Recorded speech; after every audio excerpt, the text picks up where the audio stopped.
Hello friends, welcome back to my YouTube channel. आज class 15 है जिसमें हम लोग हिस्ट्री का क्रैश कोर्स कर रहे थे। तो पिछले क्लास में हम लोगों ने मुग़ल काल के बारे में स्टार्ट किया था, मुग़ल साम्राज्य के बारे में, जिसमें हम लोगों ने बाबर के बारे में पढ़ा था, हुमायूं के बारे में पढ़ा था और शेरशाह सूरी के बारे में पढ़ा था।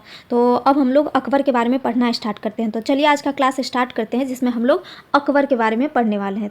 अब हम लोग अकबर के बारे में पढ़ते हैं। इसके बाद अकबर आता है, जो कि हुमायूं का बेटा होता है। यह 15 अक्टूबर 1542 ईस्वी में अमरकोट पंजाब में ये आता है। राजा विरसाल का महल में इसकी ये रहता था। इसका पालन पोषण राजा विरसाल के महल में ही इसका पालन पोषण हुआ था, क्योंकि हुमायूं जब भारत छोड़ करके गया तो इसकी जो माता थी उसको इसके महल में छोड़ के गया था, अमरकोट को सौंप करके गया था। तो उसी के यहाँ पर अकबर रहता था और उसका जन्म हुआ था और उसका पालन पोषण हुआ था। अकबर के पिता का नाम क्या था? हुमायूं था। अकबर का 14 वर्ष में ही राज्याभिषेक होता है। इसके माता का नाम हमीदा बानो बेगम था। धाई माँ जो थी कौन थी? महमा अनंगा थी। पालन पोषण इसका कौन करता था? अशकड़ा करता था। काबुल हिंदाल में था। जीवन का प्रथम युद्ध इसने कब लड़ा था? 1555 ईस्वी में लड़ा था, मच्छीवाड़ा का युद्ध, जिसमें ये खुद छोटा था तो ये तो नहीं लड़ सकता था, इसका सूबेदार लड़ता था। 1555 ईस्वी में सूबेदार पंजाब लाहौर का था। राज्याभिषेक कब हुआ था? 1556 ईस्वी में मिर्जा कासिम था। मिर्जा कासिम ने इसका राज्याभिषेक करवाया था कालनौर पंजाब में। संरक्षण बैरम खान इसका बहुत अच्छा सेनापति था, जो युद्ध लड़ा था और बहुत ही भरोसे लायक सेनापति था, संरक्षक था इसका। विवाह इसका रुकैया से होता है। हिंदाल की पुत्री थी। शिक्षक अब्दुल लतीफ़ थी। आगरा पर कब्जा कर लेता है। हेमू विक्रमादित्य की उपाधि लेता है। तो अकबर जो है विक्रमादित्य की उपाधि लेता है। ये बहुत ही अच्छा शासक था, जो बहुत कम उम्र में इसका राज्याभिषेक होता है तो भी यह अपने राजगद्दी को अच्छे से संभाल लेता है। पानीपत का द्वितीय युद्ध 1556 ईस्वी में हेमू को यह पराजित कर देता है। तो 1556 ईस्वी में पानीपत का द्वितीय युद्ध होता है, जिसमें किसके किसके बीच होता है? तो अकबर और हेमू के बीच होता है, जिसमें हेमू हार जाता है। 1560 ईस्वी में तिलवारा का युद्ध होता है, जिसमें अकबर और बैरम खान के बीच होता है। अकबर और बैरम खान के बीच होता है, जिसमें अकबर जीत जाता है। 1560 से 62 ईस्वी तक हड़मदेल पेटीकोट शासन चलता है, जो कि महान अनगा था। बैरम खान की पत्नी का क्या नाम था? सलीमा बेगम, और उसके बेटे का नाम अब्दुल रहीम था, जो उपाधि क्या चीज़ का लेता है? खाना का लेता है। सांकेतिक निकाह अकबर ने किया था इससे। तो सलीमा बेगम जो थी बैरम खान की पत्नी, सांकेतिक निकाह अकबर ने किया था इससे। 1562 ईस्वी में जोधाबाई से विवाह करता है। तो 1562 ईस्वी में अकबर जोधाबाई से विवाह करता है। जोधाबाई भी बहुत अच्छी शासिका थी, वो बहुत अच्छे से अपने पति का साथ देती है, जिससे और इसका राज्य प्रबल होता है। 1562 ईस्वी में दास प्रथा का अंत कर देता है। 1562 ईस्वी में अकबर को हड़मदल से मुक्ति मिल जाती है। 1563 ईस्वी में तीर्थ यात्रा कर को समाप्त कर देता है। तो तीर्थ यात्रा कर जो होता था उसको समाप्त कर दिया। कब कर दिया? 1563 ईस्वी में कर दिया। 1564 ईस्वी में जजिया कर को भी समाप्त कर दिया। क्या?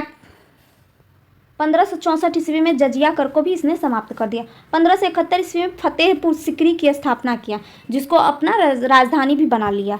डिजाइन इसका बहाउद्दीन ने किया था। 1575 ईस्वी में इबादत खाना की स्थापना करता है अकबर। 1578 ईस्वी में सभी धर्मों के लोगों को प्रवेश की अनुमति देता है। तो कोई भी धर्म के लोग हो उसको अपने महल में प्रवेश करने को अनुमति देता है।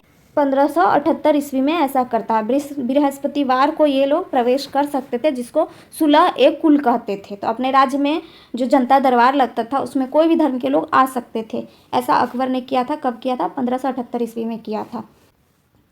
1578 ईस्वी में उपाधि लेता है अमीर उल मोमनी का। 1579 ईस्वी में मजहर की घोषणा कर देता है। 1582 ईस्वी में दीन ए इलाही की स्थापना कर देता है। 1583 ईस्वी में इलाही संबत की शुरुआत करता है। 1585 ईस्वी में राजधानी लाहौर को बनाता है। अपनी राजधानी क्या बनाता है? लाहौर बनाता है अकबर। कब बनाता है? 1585 ईस्वी में।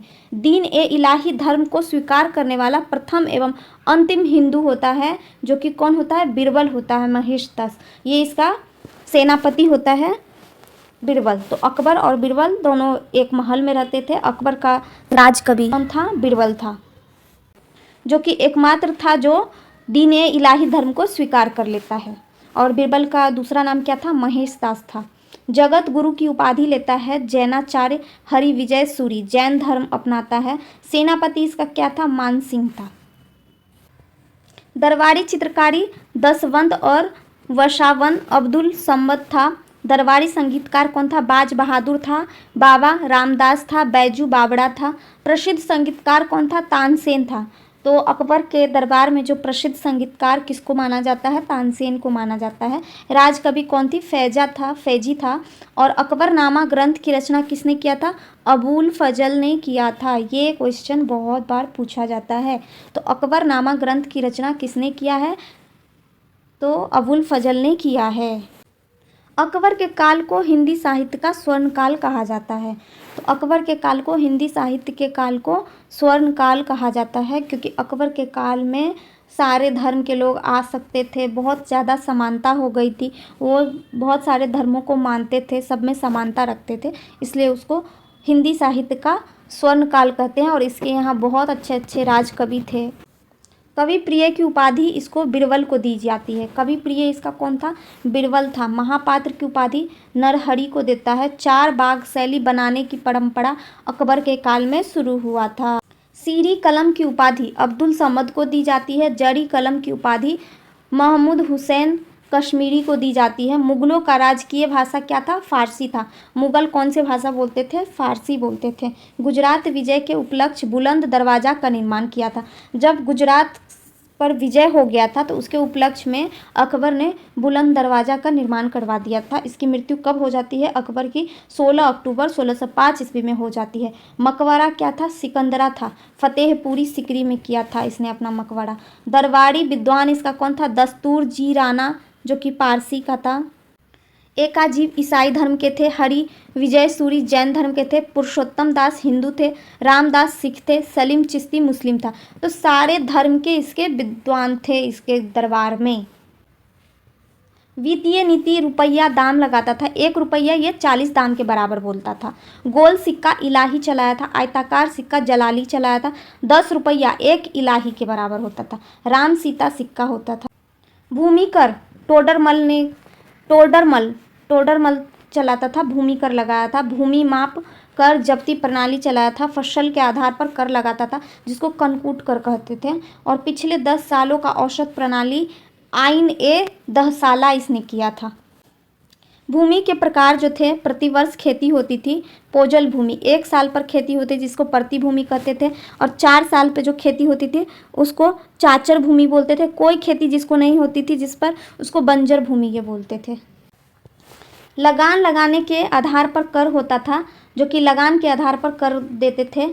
खालसा कर ये लेता था, जो कि सरकारी भूमि पर कर नहीं लगता था। जागीर भूमि जागीरदारों की भूमि पर जागीरदार या मनसबदार कर वसूलते थे। और पैबाकी भूमि जो होते थे आय में कमी की क्षतिपूर्ति के लिए करते थे। मदमास भूमि जो थे उस पर दान में दी गई भूमि होती थी।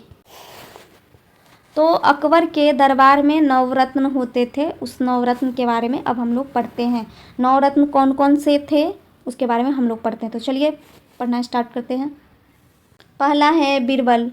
बीरबल को नवरत्न में माना जाता है, जिसका असली नाम क्या था? महेश दास था। राजपूत था। उपाधि कवि प्रिय का उपाधि था। कश्मीर के विद्रोह यूसुफ जाई के दबाने के दौरान इसकी मृत्यु हो गई थी। कब हुई थी? 1586 ईस्वी में बीरबल की मृत्यु हो गई थी। दूसरा है तानसेन। ग्वालियर का था। संगीत वादक था। असली नाम इसका रामतनु पांडे था। उपाधि कंठाभरण वाणी विलास था। प्रमुख रचना इसने मियाँ की मल्हार और मियाँ की टोपी का किया था। तानसेन ने मियाँ की मल्हार और मियाँ की टोपी की रचना की है। तीसरा है टोडरमल। वित्त मंत्री था। आईने दहसाला इसने किया था। चौथा है मान सिंह, जो कि सेनापति था और अमीर उल उमरा की उपाधि लिया था। अबुल फजल जो था आईने अकबरी की रचना किया था। अकबरनामा लिखा है। अकबरनामा की रचना किसने किया है? आईनी अकबर अबुल फजल ने किया है। अकबरनामा और आईने अकबरी, जो कि फारसी भाषा में किया है। पुरोहित जो है दीन ए इलाही हत्या वीर सिंह बुंदेला ने किया था। जहांगीर के कहने पर वीर सिंह बुंदेला ने अबुल फजल की हत्या कर दी थी। छठा है फैजी, जो कि राजकवि था, अनुवादक, गीता का फारसी करता था वो। सातवां है अब्दुल रहीम खाने खाना, तो जो कि ए बाबरी की रचना किया है, बाबरनामा फारसी में इसने लिखा है। मुल्ला दो प्याला, ये अरबी में लिखा है, ये अरबी था। मुल्ला दो प्याला ये अरबी था। हकीम हुकाम ये बावर्ची था। अकबर का बावर्ची कौन था? हकीम हुकाम, हाकिम हुकाम। नोट में है गुजरात विजय के दौरान अकबर सर्वप्रथम पुर्तगालियों से मिला और यही उसने पहली बार समुद्र को देखा था। तो अकबर पहली बार समुद्र को कब देखा था? जब यह पुर्तगालियों से मिलने गया था, तो गुजरात के विजय के दौरान उसी समय इसने पहली बार समुद्र देखा था। स्मिथ के अनुसार गुजरात अभियान संसार के इतिहास का सर्वाधिक द्रुतगामी आक्रमण रहा है। अकबर द्वारा जीते गए प्रदेश कौन कौन से थे? मालवा था, चुनार था, गोंडवाना था। तो मालवा के शासक कौन थे? बाज बहादुर थे। चुनार के कौन थे? अफगानों का शासन था चुनार। गोंडवाना क्या था?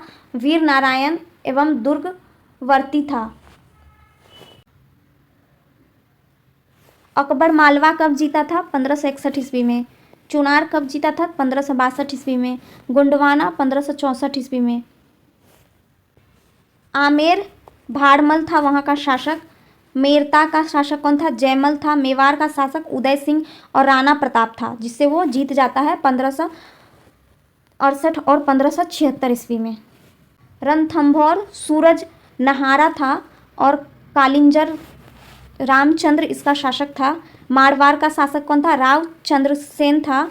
जैसलमेर का शासक कौन था? रावल हरिराय था, जिससे वो 1570 ईस्वी में युद्ध जीत जाता है और वह जैसलमेर पर अकबर शासन करने लगता है। उसके बाद 11वां है बीकानेर, जिसका शासक कौन था?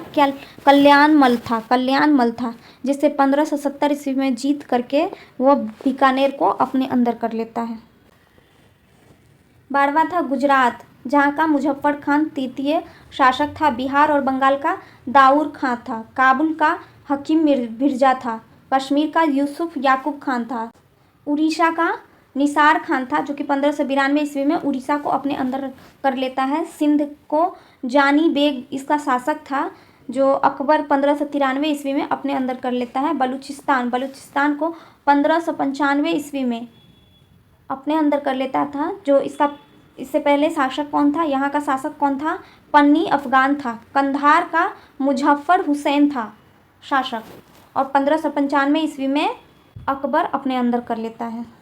दक्षिण भारत का कौन कौन सा स्थान है? खानदेश है, जो कि अली खान उसका शासक था, और दौलताबाद चांद बीबी इसका शासक था, और 1599 ईस्वी में अकबर अपने शासन में मिला लेता है दौलताबाद को। अहमदनगर को 1600 ईस्वी में मिला लेता है, जो कि बहादुर शाह चांद बीबी इसका शासक होता है। बीजापुर मीर बहादुर इसका शासक था। 1601 ईस्वी में अपने शासन में मिला लेता है अकबर के समकालीन शासक कौन कौन से थे? रानी एलिजाबेथ जो थी वो अकबर के ही समकालीन थी। शाह अब्बास जो थे अकबर के समकालीन थे। जार इवान चतुर्थ वेसिलवेच वेसिलयेविच इवान दी टेरिबल नामक से कुख्यात था। ये भी अकबर के ही समकालीन था, जो कि उस समय रूस का शासक था। रूस का शासक कौन था? जार इवान चतुर्थ था। ईरान का शासक कौन था? शाह अब्बास था। और इंग्लैंड का शासिका कौन थी? रानी एलिजाबेथ जो थी वो अकबर के ही समकालीन थी। तो चलिए आज के क्लास में हम लोग इतना ही पढ़ते हैं। अगले क्लास में हम लोग जहांगीर के बारे में पढ़ना स्टार्ट करेंगे। तो आज का वीडियो अगर अच्छा लगा हो तो वीडियो को लाइक करें, चैनल को सब्सक्राइब करें और बेल आइकन दबाना ना भूलें। मिलते हैं अगले वीडियो में, तब तक के लिए थैंक यू।